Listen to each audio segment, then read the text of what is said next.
हर रंग में तुझको बेवजह हर रंग में तुझको बेवजह देखता जिधर चाहता वही रंग देखता जिधर चाहता वही रंग अल्हम्दुलिल्लाह अल्लाह रब्बुल आलमीन आशिकीन ज़ाकिरीन प्यारे निज़ाम और दिलरुबी बायरा दादा खायरुल इशार प्रत्येक आयोजित আজকের মাহফিলের সম্মানিত সভাপতি সাহেব ও দূর দূরান্ত থেকে আমার দ্বীনি ভাই আল্লাহ রাব্বুল আলামিনের কাছে লাখ শুকরিয়া যে মহান আল্লাহ রাব্বুল আলামিন আমাদের জান্নাতের বাগানে আসতে বসার তৌফিক দিয়েছেন। আমি আপনাদের সঙ্গে সূরা বনী ইসরাঈলের শেষ আয়াত তেলাওয়াত করছি। হাদিসে বান্দাকে তিরমিজি শরীফের একটা হাদিস তেলাওয়াত করছি। ওই আয়াত হাদিসের মধ্যে আল্লাহ রাব্বুল আলামিনের বিষয়ে আলোচনা করেছেন, তার মানবতার বিষয়ে আলোচনা করেছেন। এর কয়েকটা কথা বলে তৌফিক দিল্লাহ। সূরা বনী ইসরাঈলের আয়াত 19 আল্লাহ রাব্বুল আলামিন বলেছেন وَقَضَى رَبُّكَ أَلَّا تَعْبُدُوا وَقَضَى رَبُّكَ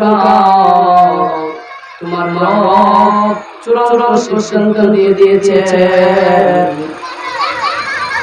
চূড়ান্ত সিদ্ধান্তটা কি? وَقَضَى رَبُّكَ أَلَّا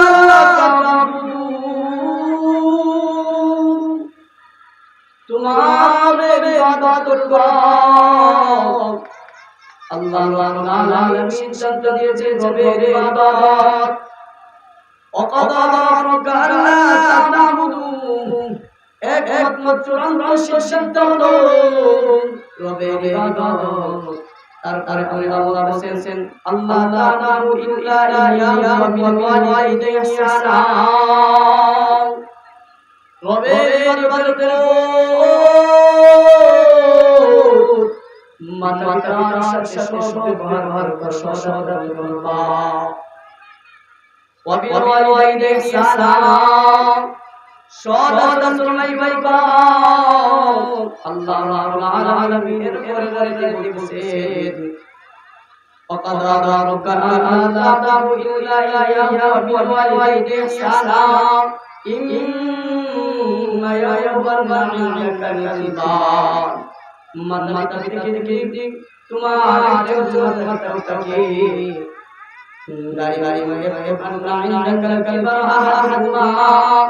যদি মাতার নামে একজন যদি জীবিত থাকে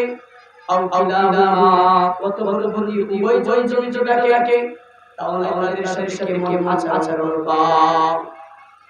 আল্লাহ রাব্বুল আলামিন ঘোষণা দিয়েছে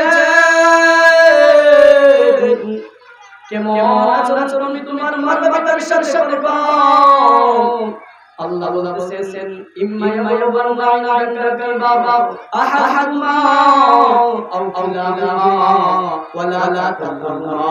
তাদের সাথে এমন ভাবে বলবা ওয়ালা তাকুল্লা উফিউ তাদের এমন আচরণের তুমি আচরণের তুমি যাতে মাতা-পিতা শব্দ না বলে। মুফাসসিরিনে কেরাম বলে উপ শব্দটার ব্যবহার হবে তোমার থেকে যাতে মাতা-পিতার ক্ষেত্রে ব্যবহার না হয় অথবা মাতা-পিতার তোমার আচরণের মধ্যে উপ শব্দটা যাতে ব্যবহার না করে।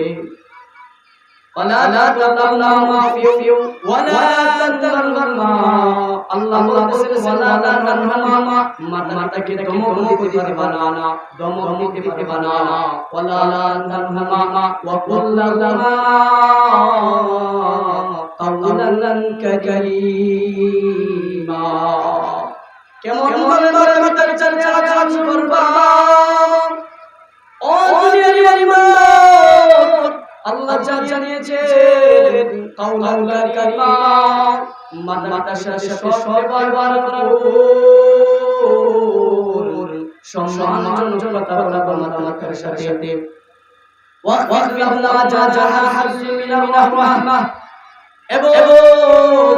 তোমার বাবা মাতার জন্য এবং বর্ষা করে দিরা মাতার খেদমতের জন্য তুমি তাদের সঙ্গে দিবা এমন ভাবে মাতার খেদমত করবা তার আশেপাশে আল্লাহ দোয়া দিয়েছেন রব্বির হামহুমা কামা রব্বায়ানি সগীরা এবং মাতার সাথে সদাচরণ করুন মাতার সাথে এমন বাবা এমন ভাবে বলতে হবে যে মামা দুনিয়া নিয়ে আমার মাতা পিতা লালন পালন করুন এমন ভাবে লালন পালন করেছে যে লালন পালন আমি অনেক শান্তি পেয়েছি আজ মাতা পিতা দুনিয়া নাই তোমার কাছে চলে গেছে তুমি আমার সাথে যেমন মাতা আচরণ করেছে যেমন মায়া মহব্বত করেছে তুমি তাকে এমন মায়া মহব্বত করে লালন করো তিরমিজি শরীফের মধ্যে বলেন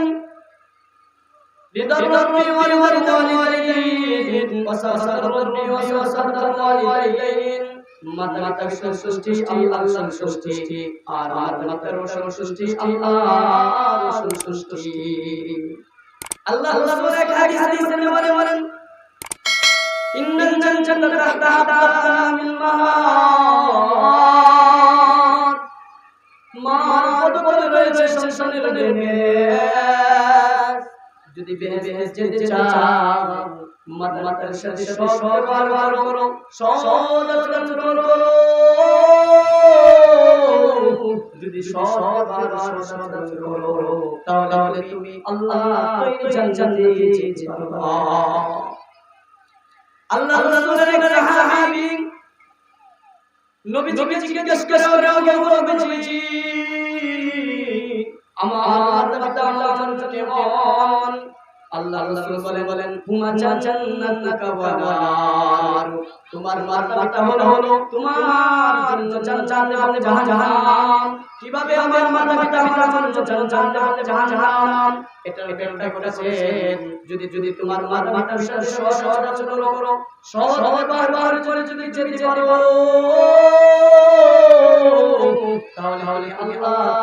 জান্নাতে যেতে পারবা আর যদি অসদাচরণ করো মাতার সাথে ব্যবহার করো তাহলে নার তোমার জন্য জাহান্নাম দাঁড়িয়ে আল্লাহ রাসূল সাল্লাল্লাহু আলাইহি ওয়াসাল্লাম জানায় এক সাহাবী বলেছেন ওগো নবীজি আমি আমার মাতার সাথে কেমন আচরণ করব আমি মাতার সাথে আচরণ করব আমি কেমন ব্যবহার করব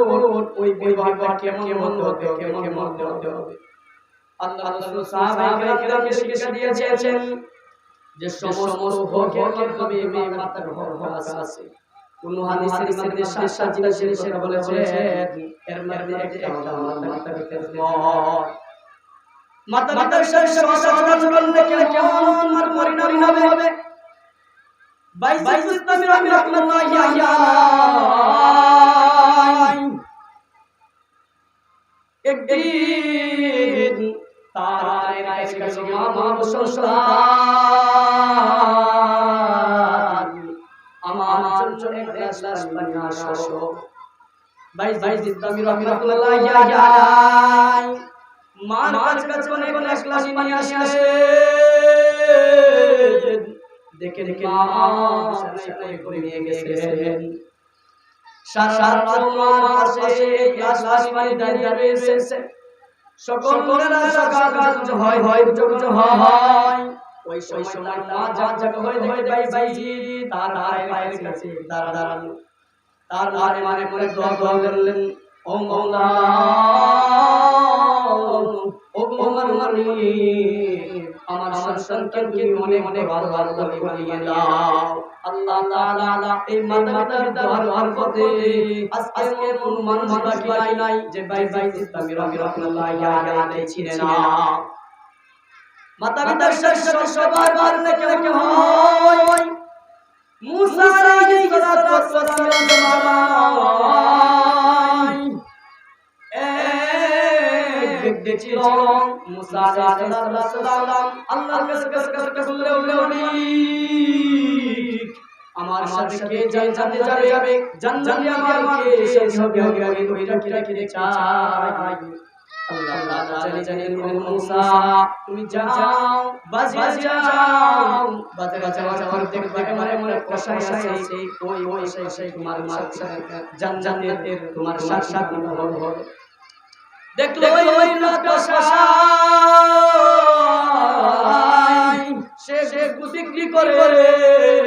বলে ওই বেটা কিভাবে আমার সাথে জান্নাতে যাবে তখন ওই সালাম ওই পিছনে গেল দেখলে তার বাড়ি গিয়া একটা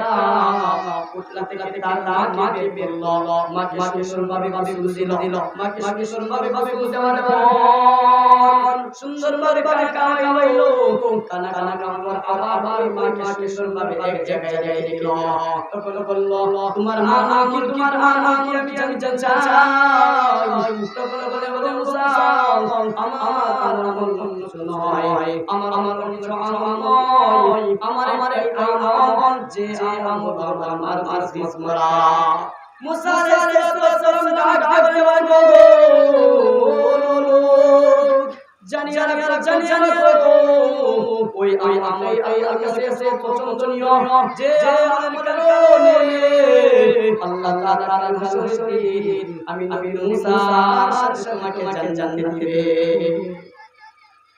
মাতা পিতার সাথে বসে বারবার দেখলে হয় এক সময় এক আল্লাহর ওলি শুধু আল্লাহর ইবাদত করে আল্লাহর দিকে করে ওই আল্লাহর ইবাদত করে আহারে নাই এসে সুন্দরভাবে আল্লাহর ইবাদত কেলা দিকে দাও একদিন দাদা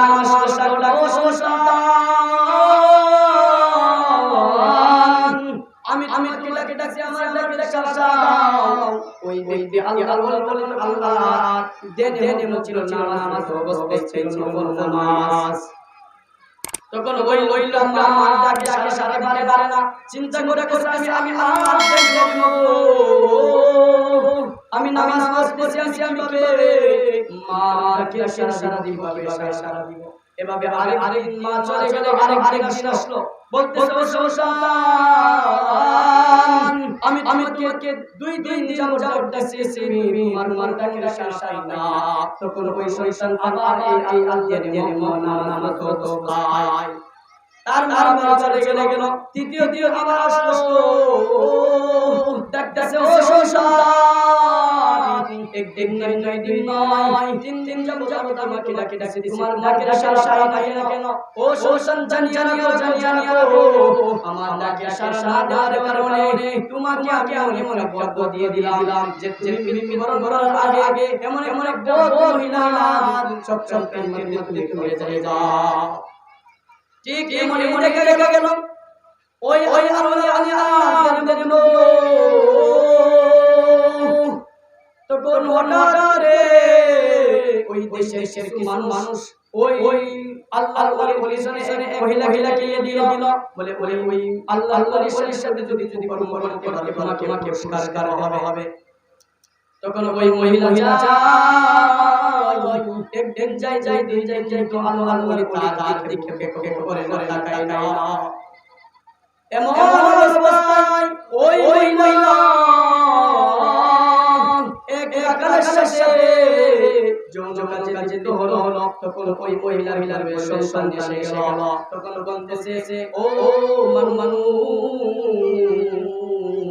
জানো ওই সন্তান হলো ওই আল্লাহর তখন ওই আল্লাহকে কে বলে মানুষ সম্মান করতে লাগলো বলে এমন কাজ করেছো এই কাজের সন্তান এসেছে আল্লাহ বলে না না না আমি কোন কাজ করি নাই ওই সন্তানটাকে নিয়ে আসো যে সন্তান আমার ব্যবসা দিবে মানুষ হাজার লাগলো ফুলের শিশু ব্যবসা দিবে আল্লাহ তাআলার অর্ডারে ওই আল্লাহর শিশুদের মধ্যে বাবা দিয়ে বসে ও সন্তান বলো আমার বাবাকে বলো আমার বাবাকে ওই শিশুটা আল্লাহ রাব্বুল আলামিন তার মুখের জবাবে দিয়েছে বলতেছে আমার বাবা বলো রাখা মাতার সাথে বসে বাহার করার কারণে মানুষের এমন দুনিয়াতে লাঞ্ছিত হতে হয় এজন্য সব অবস্থায় মাতার খেদমত করতে হবে সুলাইমান আলাইহিস সালামের জামানায় সুলাইমান আলাইহিস সালাম একদিন আকাশ দিয়ে দুনিয়া যাইতেছে তখন দেখলেন সমুদ্রের পাড়ে জানো কি জানো বার পাচ্ছে তখন তার সাথে জিন ছিল জিন নাম হলো ইফরিত সুলাইমান আলাইহিস সালাম ওই নামক জিনকে বলল তুমি যাও সমুদ্রের গভীরে এসে দেখো ওই জায়গায় হইছে ইফরিত নামক এই জিন জায়গায় সমুদ্রের দেশে এসে দেখলো একটু কি জানো আল্লাহ কেমন মন্ত্র ওই সুলাইমান আলাইহিস সালাম বলেন ওই টুকটাটা নিয়ে আসো যখন নিয়ে আসো আল্লাহ তাআলা বলল আদেশ করো ওই টুকটা তুলে যাও ওই টুকটাটা তুলে গেল দেখে শুনছো ওই জায়গার মধ্যে আমি আল্লাহ ইবাদত করতেছি যুবক ডাক বলে তুমি ওই জায়গার মধ্যে কিভাবে পাও যুবকটা বলতেছে আমার দোয়ার মধ্যে বসে মার দোয়া ওই সন্তানটা মার মনে খেদমত করে মাকে বসবাস মহব্বত করতাম তার মা বলল মারি আমার সন্তান তুই মনে শাসন হয়ে যাবে আল্লাহ তাআলা ওইটা কবুল করে নিয়েছে ওই সন্তান বলতেছে একদিন আমি সমুদ্রের রাস্তা দিয়ে পথে দেখতে গেলাম এই সেই সুদের রাস্তা পানি গুলাকে বকে গেল তখন আমি সমুদ্রে গেলাম তখন মোটরে মনে রাস্তা পাইলাম যে রাস্তা দিয়ে আমি গেলাম দেখলাম কোন জায়গা দিয়ে এমন একটা ঘর এই ঘরটা আমি বাইরের হতে পারি না ওই জায়গা বের হতে পারি না ওই জায়গা ইবাদত করতে মাওলা আল্লাহ রাব্বুল আলামিন ওই ঘরে আমরা খানা চাই আমার জিকির ব্যবস্থা ওই জায়গাতে করে দিয়েছে আমি দিন যাব ওই জায়গাতে আল্লাহ তাআলা ইবাদতে বন্দেগী করছি এটা মাতা দরবার বন্ধে ওই জায়গার মধ্যে পৌঁছে এজন্য সব সময় আল্লাহ বলেছে আমি বিতরণ করে দিয়েছি পয়সা করে দিয়েছি আমার ইবাদত করবে এবং আমার ইবাদতের পাশাপাশি করে মাতার খেদমত করবে এজন্য সব অবস্থায় সর্বক্ষণে একমাত্র আল্লাহ তাআলা ইবাদত কর মাতার খেদমত করতে হবে যদি মাতার খেদমত করো তাহলে আল্লাহ জান্নাতে যেতে পারবে আর মাতার খেদমত না করো তাহলে আল্লাহ জান্নাতে যেতে পারবে না এজন্য ভাইরা আমার সর্বোপরি কার ইবাদত হবে মাতা পিতার খেদমত করবা আল্লাহর ইবাদতের পর সর্বপ্রথম আল্লাহর ইবাদত তার মাতার খেদমত যদি মাতার খেদমত করো তাহলে তুমি জান্নাতে যেতে পারবে ও বাইনা মাযুজা সাইয়্যিদুনা মাতা পিতার খেদমত করিও না নামাজ রোজা সাইয়্যিদুনা মাতা পিতার খেদমত করিও না নামাজ রোজা ছেড়ে দিলে নামাজ রোজা ভুলে গেলে জাহান্নাম তোমার ঠিকানা। ঠিক কিনা বলুন? এজন্য সর্বস্থায়ী আল্লাহর ইবাদত মাথা ভিতরে করতে হবে। যে কথাগুলো বললাম সর্বপ্রথম আল্লাহ তাআলা আমাকে মানব দান করুন, আর আল্লাহ তাআলা আমাদেরকে সবাইকে এই কথা আমল করতে পারে আল্লাহ তাআলা সবাইকে দান করুন। ওয়া দাওয়ানা আনিল হামদুলিল্লাহি রাব্বিল আলামিন। আসসালামু আলাইকুম ওয়া রাহমাতুল্লাহি তাআলা ওয়া বারাকাতুহু।